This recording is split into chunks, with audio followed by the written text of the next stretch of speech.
Hi guys, welcome back to మన Manish blogs. Last వీడియోలో ఈ సెట్ చేసిన బాండ్ దగ్గరికి వచ్చి చూస్తే నాకేమో ఒక ఫీమేల్ ఫుల్ లోడెడ్ కనిపించింది. అందుకే నేను ఏం చేస్తానంటే దీనికి వేరే సపరేట్ చేసేస్తా. మనం లాస్ట్ టైం సెట్ చేసాం కదా బాండ్ బేబీస్ కానీ ఒక టబ్లోని, ఇప్పుడు ఆ టబ్లో దీన్ని షిఫ్ట్ చేస్తున్నా. ఎలా చేస్తాను మీకు చూపిస్తాను. ఇప్పుడు వచ్చేసి ఇలాంటి ఒక చిన్న కంటైనర్ తీసుకున్నా. ఈ కంటైనర్లోకి బేబీ ఫీమేల్ యాడ్ చేద్దాం, ఎందుకంటే బేబీస్ పెట్టిన వెంటనే బేబీస్ బయటకు వచ్చేస్తాయి. ఫీమేల్ తినడానికి ఛాన్స్ కూడా ఉండదు. ఇంకా మన ఛానల్ సబ్స్క్రైబ్ చేసుకోకపోతే చేసుకోండి. ఇప్పుడు మీకు వచ్చి ఆ ఫీమేల్ చూపిస్తుంది ఎలాగుందో ఏటో అనేది.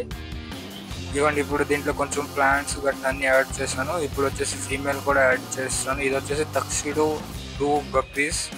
ఇది చాలా బ్యూటిఫుల్గా ఉంటాయి. ఆ వీడియో కూడా నేను పెట్టాను, అవి ఎలాగ ఉంటాయి ఏటో అనేది. ఇంకా మన ఛానల్ సబ్స్క్రైబ్ చేసుకోకపోతే చేసుకోండి. నెక్స్ట్ వచ్చే పార్ట్స్లో మీకు చూపిస్తా ఈ బేబీస్, ఇది ఎన్ని బేబీస్ పెట్టింది ఏటో అనేది. Thank you so much for watching మన మనీష్ బ్లాగ్స్.